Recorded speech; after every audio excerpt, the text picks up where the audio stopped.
Jantung Teluk Tomini, Kepulauan Togean di Sulawesi Tengah, menyimpan surga petualangan. Ini sampai pedih-pedih, apalagi kalau pegangan ke batu itu kesalahan terbesarku sih Kak, soalnya jadi luka-luka. Gugusan pulau terhampar, bagai mozaik di lautan biru.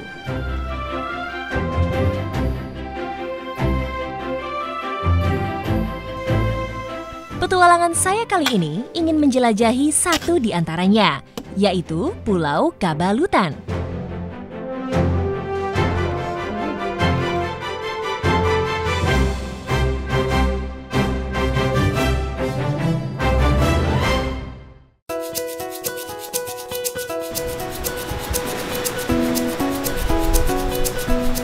Perjalanan saya dimulai dari Pelabuhan Ampana dengan menggunakan kapal cepat. Ini dia transportasi yang digunakan untuk menyeberangi pulau ke pulau di Kepulauan Togean ini, yaitu speedboat. Dan ini kita sampai di Wakai setelah perjalanan sekitar 2 jam. Untuk menuju Pulau Kabalutan, saya harus transit di Pelabuhan Wakai, pintu gerbang utama menuju berbagai pulau di Togean.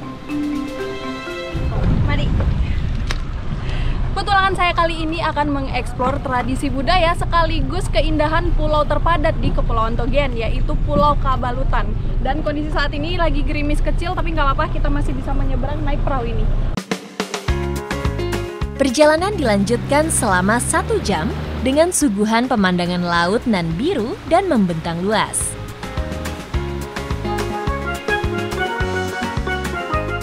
Pulau Kabalutan berada di Kecamatan Talatako, Kabupaten Tojo Una-Una, termasuk dalam kawasan Taman Nasional Kepulauan Togean. Pulau ini dihuni masyarakat aslinya, yaitu suku Bajo. Dihuni lebih dari 2.000 jiwa, menjadikan Kabalutan dikenal sebagai pulau terpadat di Kepulauan Togean.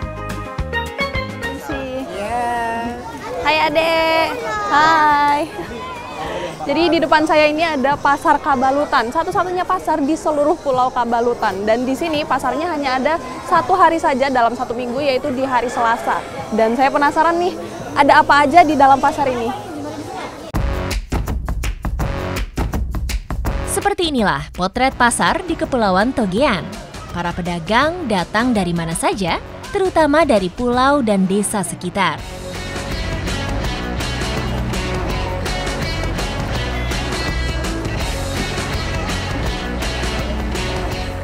Sejauh mata memandang dari tadi saya tidak melihat adanya lauk pauk, jadi kayak daging atau lauk seperti untuk makanan sehari-hari itu memang sulit sekali ditemukan.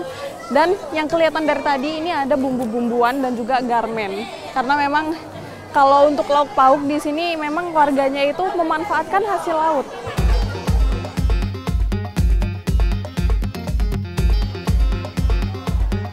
Area pasar ini dulunya adalah Bukit Karang yang menjulang tinggi. Padatnya Pulau Kabalutan membuat tempat ini jadi satu-satunya lokasi terbuka yang bisa dijadikan pasar. Kala itu, dengan semangat tinggi, masyarakat bergotong royong menggali Bukit Karang sampai rata seperti sekarang. Bagi masyarakat Kepulauan Togean, pasar juga menjadi tempat berputarnya roda ekonomi. Salah satu stand yang bumbuannya lumayan lengkap. Ibu, ini barang-barangnya dari mana semua? Dari Ampana. Ibu juga dari Ampana? Iya. Wih, jauh sekali Ibu ya. Menginap di sini berarti? Menginap, ada kontrakan. Oh begitu. Berarti rata-rata di sini pedagangnya itu memang dari jauh-jauh dan kesininya muter ya Ibu? Muter Ada kapal laut. Iya, pakai kapal ya. Ini rata-rata ibunya dari Ampana, kemudian pedagang lain juga ada yang dari Wakai. Itu mereka sekali jalan bisa 1 minggu mengelilingi pulau, dan kebetulan di Pulau Kabalutan ini khusus di hari Selasa.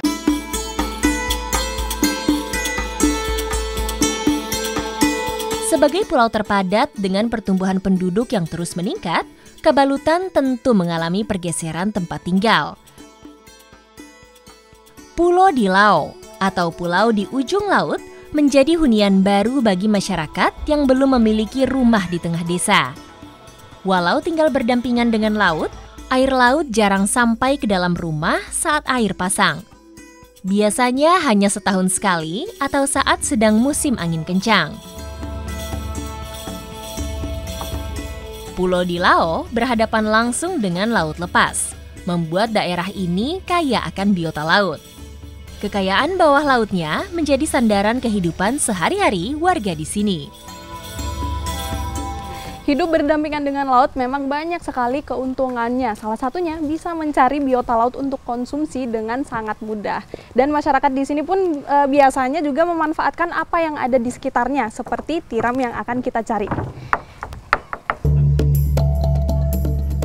Kehidupan sehari-hari masyarakat Bajo tidak terlepas dari laut.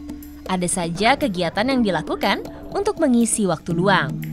Seperti berburu keluarga kerang yang tinggal di tiang beton berjejer ini. Nah, dapat dia. Ini tiram pertama yang saya dapat, dan ini emang nyarinya itu ada di beton penyangga jembatan. Biasanya padahal di sini juga banyak kayu-kayu rumah, tapi para tiram ini malah memilih di beton karena memang dia mencari tempat tinggal yang lebih kokoh supaya tidak gampang tersapu oleh ombak atau kena sama predator. Jadi di tempat inilah dia bisa bertumbuh secara optimal. Nih, dapatnya lumayan gemuk ya. Warga di sini sudah terbiasa mengambil tiram, sehingga lebih cepat membuka hewan bercangkang keras ini. Tiram memegang peranan penting dalam ekosistem perairan, terutama dalam rantai makanan dan sebagai bioindikator kualitas lingkungan. Nah, ini salah satu resiko ya kalau cari tiram, meskipun kelihatannya mudah dan dekat sekali, tapi tiram ini dia cangkangnya tajam sekali nih Ibu, sampai berdarah. Ini kalau kena air garam cepat sembuh tapi Ibu ya. Ibu jangan nangis. Aduh, Bu, hati-hati. Kena tiram aja menangis Ibu. Cepat sembuh ya Ibu. Untuk mencari tiram ini biasanya warga di sekitar itu nunggu waktu air lautnya sedang surut. Karena ini sedang surut aja udah lumayan tinggi ya, jadi nyarinya itu nggak perlu sampai menyelam. Jadi bisa sambil berdiri, bisa sambil ketok-ketok nyarinya. Sambil mencari tiram, kami juga sekaligus mengambil lawi-lawi atau anggur laut di area yang sama.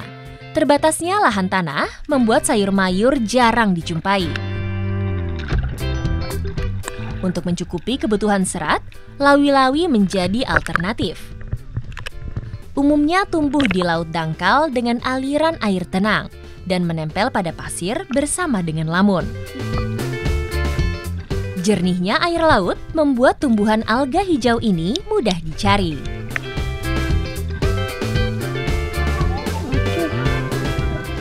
Ini dalam satu tempat aja udah dapat 2 tipe lawi-lawi atau anggur laut. Ini bentuknya ada yang pipih dan juga ada yang bulat. Ini kalau kata Kak Dinda, diambil aja semuanya, nanti semuanya dimakan.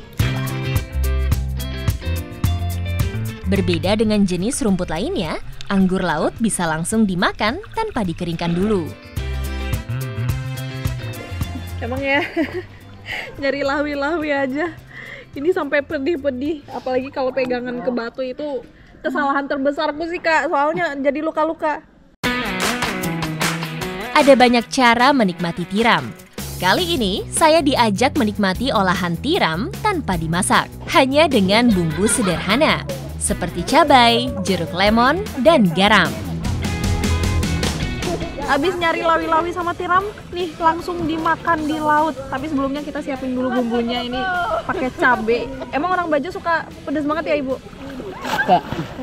Aromanya aja udah bikin ngilu gigi Ibu. Sebelumnya, tiram beserta lawi-lawinya dibersihkan dulu untuk menghilangkan pasir yang menempel. Wah, ini dia tiramnya sudah dikupas bersih, lawi-lawinya udah bersih dan udah disiapin cabai. Kita langsung makan ya. Iya. Cabai juga hanya diiris saja supaya ada penambah rasa.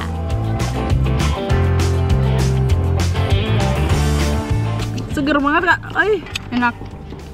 Ini karena perasan lemonnya bener-bener asam. Tapi justru rasa tiramnya itu seger banget ya. Iya. Dia tanpa diolah, dia langsung dibersihkan, cocol, makan. Jadi teksturnya itu masih kenyal-kenyal, tapi untuk rasanya ini dijamin gak amis sama sekali, apalagi pakai perasan jeruk lemon.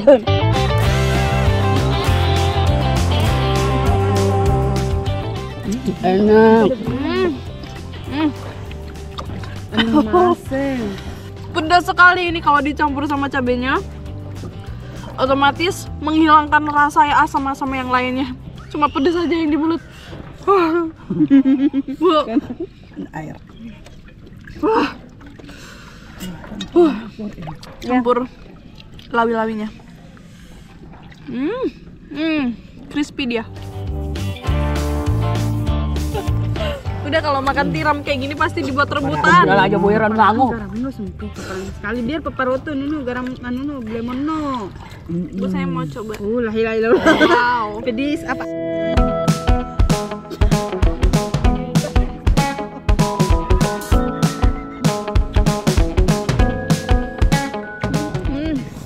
Ambil tiram dan langsung dimakan. Otomatis rasanya lebih segar, apalagi ini makannya langsung di laut ya Ibu ya. Iya. Ini memberi sensasi yang belum pernah saya rasakan sebelumnya. Walau cuaca terik, dinginnya air membuat saya betah berlama-lama. Seperti hidangan laut lainnya, tiram memiliki kandungan protein yang baik bagi kesehatan tubuh. Selain menjadi lauk pendamping, tiram juga nikmat dijadikan camilan pengganjal perut.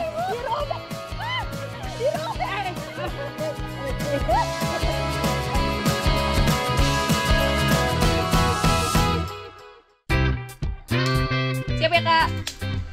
Wow.